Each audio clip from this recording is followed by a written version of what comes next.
Sikiza kwa ndani aganiriye neza. Ameongea vizuri. Ntiyaganiriye neza? Ameongea vizuri.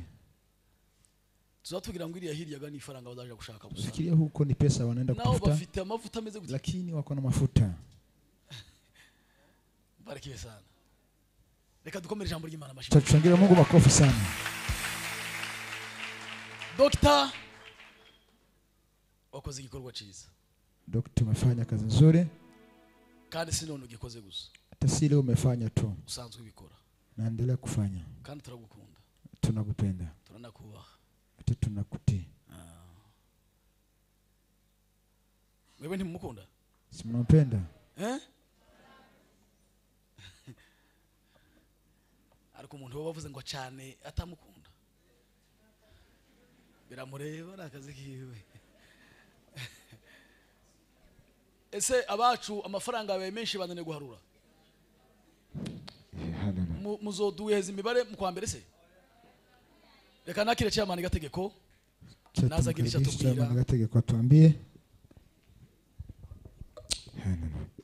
Ariko twari kuvugaga twamenye n'umubare w'amafaranga twatanze sibyo kuko gatugiye gushima ati dushima ibyo tutazi. Tunataka gushukuru tutashukuru. Umudiyakoni nabatubwire bihute ariko reka dutangire tubashimira. Tuendelee kushukuru. Ndabizi n'ubundi mwakoze neza. Impamvu batinze hariya nuko amafaranga yabaye menshi. Pesa imekuwa nyingi huko. Rero reka natwe dushime. Sana sisi tushukuru. Mu ijambo rimwe. Kwa neno moja tu. Turashimira abashumba. Tunashukuru wachungaji bagize akarere ka Kasarani ambayo wanaishi kwa mlima wa Kasarani. Mwakoze cyane. Mmefanya vizuri. Iyo mutari kutwemerera kama Mungu alikubali kino gikorwa nticyari gukunda. Kazi hii haingefanyika. Ariko kubera kuko dukorana neza abashumba baka karere. Tunafanya na nyinyi vizuri. Turabashimiye. Tunawashukuru. Imana yo mwijuru ibahe umugisha. Mungu abariki sana. Reka nanone dushimira abaturage b'akarere. Chachukuru wenyeji wote wa area hii batuye hano Kasarani. Yeshi Kasarani.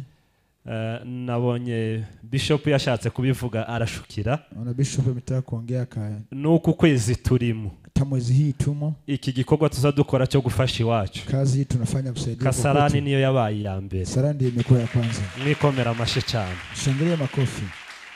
Mwatanze amafaranga menshi kuko musanzwe mubikora. Toa pesa nyingi kama mnafanya. Ariko by'umwihariko kuno kwezi. Kini mwezi huyu mwatanze ibihumbi 210 binga. Metoa pesa. Yego, nimwe mwatanze amafaranga menshi turabashimiye. Kandi mukomerezaho. Tuzacogora. Tutakoma. Tuzafatikanya n'abari muhira kuzageza tugeze ku mahoro. Ibyo nujya umaze kurambirwa wongere wishiremo intege. Nta kindi twokora tugomba kubisiganira ni ibyacu gukora kuzageza tugeze ku mahoro. Hadi tufike kwa amani. Abandi baritanze batanga ubuzima bwabo n'ubu baracyariyo pia wako huko barashakisha ukuntu twagera ku mahoro arambye. Rero natwe sisi tugomba kubashigikira uko dushoboye kose. Mwabonye hano Nyamujareti. Umeona hapa Nyamujareti. Iwe yaratashe. Yeye ameenda. Yaje gusura impunzi. Amerudi sivyo kuwasalimu. Yaje kudusura twebwe impunzi. Iwe yaratashe ari mu gihugu. Yeye ako kwa inchi. Kimwe n'abandi bari kumwe. Kama wengine wako huko. Rero turamushimiye kuba twanabanye nawe. Kwa hiyo tunamshukuru. Imana yo mwijuru imuhe umugisha. Mungu ambariki. Kandi turazirikana byinshi baba bakora. Tunazingatia yale wanafanya. Kugira ngo twebwe tubeho. Ili sisi tuzatahe mu gihugu amahoro. Turejee kwa nchi na amani. Turabashimiye mwese. Tunawashukuru nyote. Abagwana shaka. Ndabizi ko mwese muri abagwana shaka. Iyo tuvuga ngo abagwana shaka nabayoboye abandi. Ariko abaturage bose batuye Kenya. Wenyeji wote wanaishi Kenya. Muri abagwana shaka. Nyinyi ni wale ambao wanajipigania. Ndabizi kandi tubiziranyeho cyane. Nani yajua zaidi? Pastor yabivuze cyane. Pastor amesema sana. Ni igihugu cyatabaye cyane imuhira nabavuye hano muri Kenya. wengi wametoka hapa Kenya. Mukongeraho na biriya bindi muza mukora buri kwezi. Hata na yale mnafanya kila mwezi. Turabashimiye. Tunawashukuru. Ndore n'ikindi gikorwa twongeyeho. Tuna kazi hii tumeongeza. Cyo kubana n'imiryango y'abavandimwe bari pamoja na familia batabaye. Bao wameenda huko. Rero turabashimiye kuri ibi bikorwa byose mukomeza gukora. Kazi zote mnaendelea kufanya. Ntitugahweme. Tusikome. Ndabizi kuko imbere ari heza. Jua mbele ni pazuri. Twatanze amafaranga menshi cyane. Tumetoa pesa nyingi sana. Amafaranga yose twatanze, pesa yote tumetoa ni 229 n'amashiringi 700. 12,900.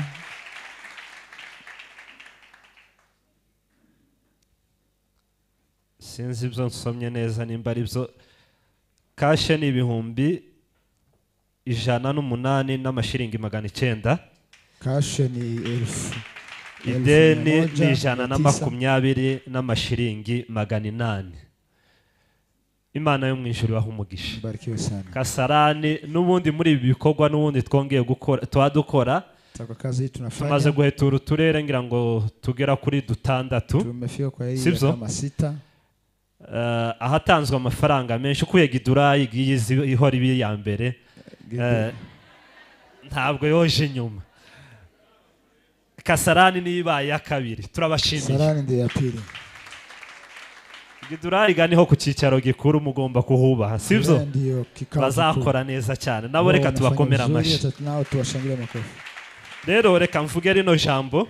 Chatuseme neno hili. Iki gikorwa twagitangiye muri iki gihembwe cya kabiri twasoje. Ubu turi mu gihembwe cya gatatu. Kwa sasa tuko kwa tamu ya 3. Dusoza umwaka. Kutamatisha mwaka. Kandi mwese murabizi ko mwishuri abana banyu bari babirukwanye.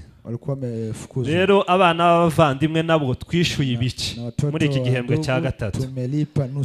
Kubera kuko tutari dufite amafaranga yose, tugenda tubishingira ku bigo bigaho. Tunaenda tukiongea nao kwa shule ambayo wanasomea. Kandi muri ibyo bigo byose abarimu batubwiye ko kugeza ku itariki 7 tugomba kuba twarangije kwishura kuko bazafunga ku itariki 20. Rero tariki 7 z'uku kwa 10 ibi 120 n'amashiringi 800 tugomba kuba twayishuye. Lazima tulipe. Ntabwo ari ideni, si ideni, twishure kugira ngo tubashe kwishurira abana bacu bazasoza umwaka neza. Wamalize mwaka vizuri. Turabashimiye. Tunawashukuru. Nizere kuko batazatwishyuza cyane. Tumaini hawatatulipisha sana. Ubushize twari mu karere kamwe baritanga dusigaho abantu bagera kuri 95 kacha watu kama 90 batanze amadeni. Andi kashe turayazana twishurira abana. Tugiye gusubirayo mu cyumweru cyo hirya tugenda twishurira abana. Twari tuzi ko dusanga ayo mafaranga yose yarishutse. Dusanga hishuye abantu 5. Ibihumbi ngira ngo bigera kuri 7. Rero nituzatuvuga ikintu cyane ko tukivugiye ku gatuti tuzatugerageza tunahigura. Sivyo? Kugira ngo tubashe gukora neza bijya twasezeranye n'abana bacu tubashe kubishurira neza. Sivyo? Icyo ndizera kuko Kasarani muza mukora neza kandi muzagikora tukabasha kwishurira abana neza. Turabashimiye. Tunabashukuru. Mwese abashumba, abato, abakuru, abayobozi b'abagwanashaka, abachairman badahwema kugira ngo tubane n'ino miryango ndetse tubashe gufasha n'abari muhira bakora kumanywa na nijoro. Mwebwe mwese turabashimiye. Dushimiye pastor. Mwakoze cyane, Imana ibaho umugisha. Nubwo yadushimiye abatuye Kenya, ariko abagwanashaka bo muri Amerika ni intangarugero. Amafaranga twahereyeho kwishura mu gihembwe cya kabiri amenshi nibo bayaduhaye. Uwo yavuze Perezida w'Abayumbe Muhigwa dutangira kwishura twabagejeho kino gitekerezo. Mu giterane bakoze baduhaye 3,500. Timwo bakomera amashi.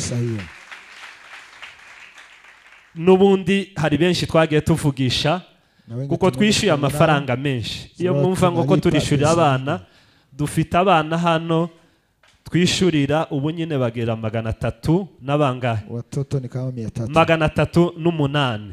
Abo bana mu gihembwe cya kabiri twabishuriye 1,227,000, mbese ibihumbi 10 by'idolari.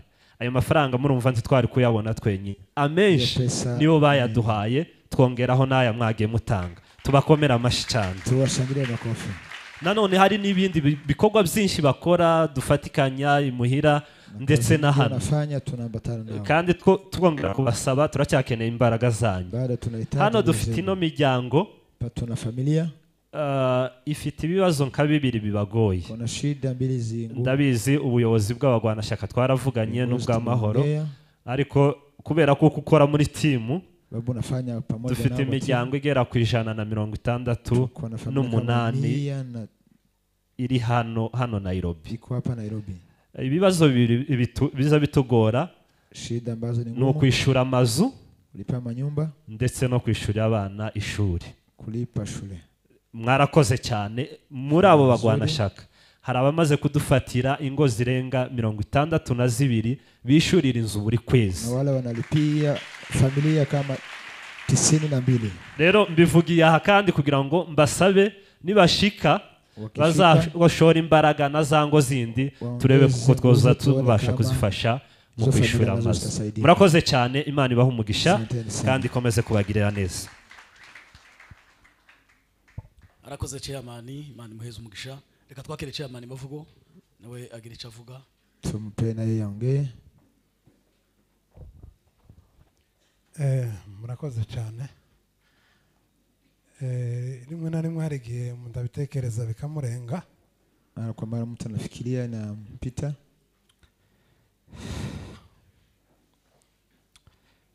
Mpamvu ibinteye kugira emotion.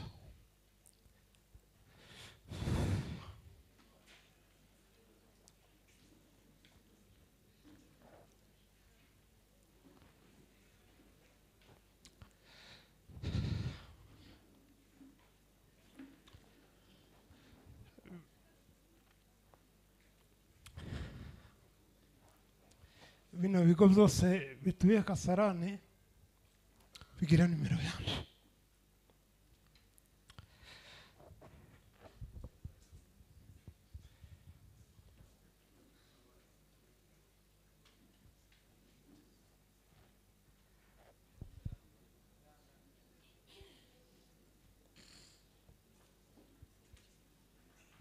Nabwiye abarimu ndababwira ngo umunsi abantu bazaba babirukanye bazampamagara.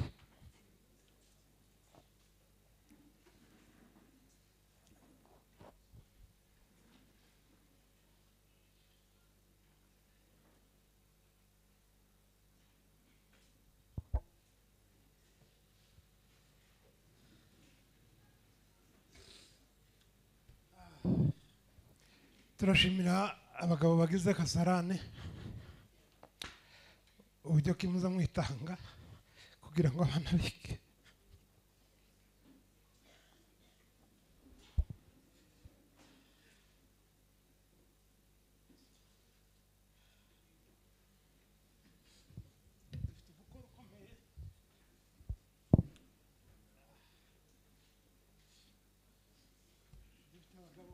Batazabumva yuko hari abandi baba buraye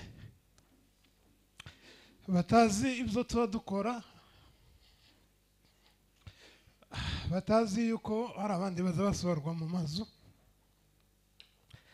ariko turabashimira ku bikorwa muza mukora. Iyo numvise umwana bamwirukanye atahiga, nza numva ntakaje ikintu gikomeye muri je, ariko nta kindi gikomeye ngo kuvuga ngo umwana akariga ndahirukana.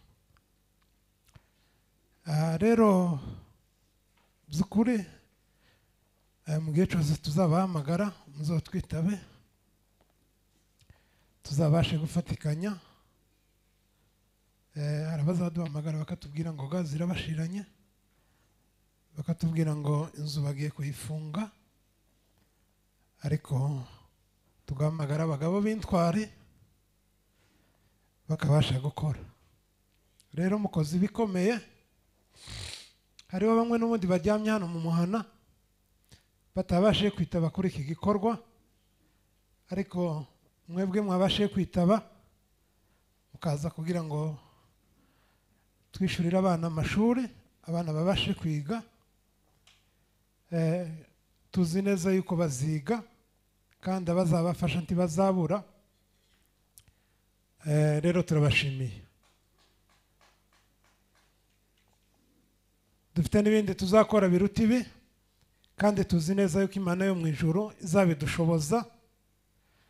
Rero abasigaye mwakoze cyane.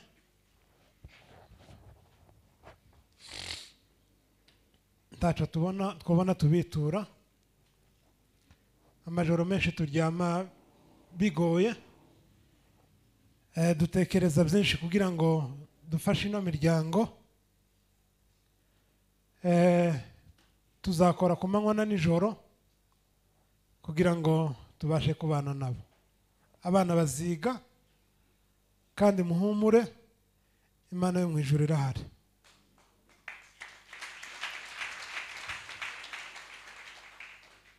Tubwire n'abari hirya no hino, umunsi tuzabatakira tubabwira kugira ngo dufashe bano bana, muzatube hafi.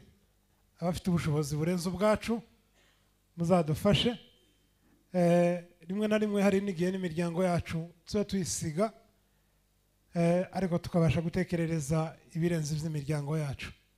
Turashimira ubuyobozi bugize amashirahamwe se cyangwa ama alliance agize Kasarani. Mwakoze ibikomeye, niyo mpamvu tuzakomeza gufatikanya kugira ngo tubashe kubana namwe, dutekerereze ino miryango kandi tubashe kuyifasha uko tuzaba dushoboye. Tuzabafasha. Rero hasigaye tubifurije amahoro y'Imana. Murakoze.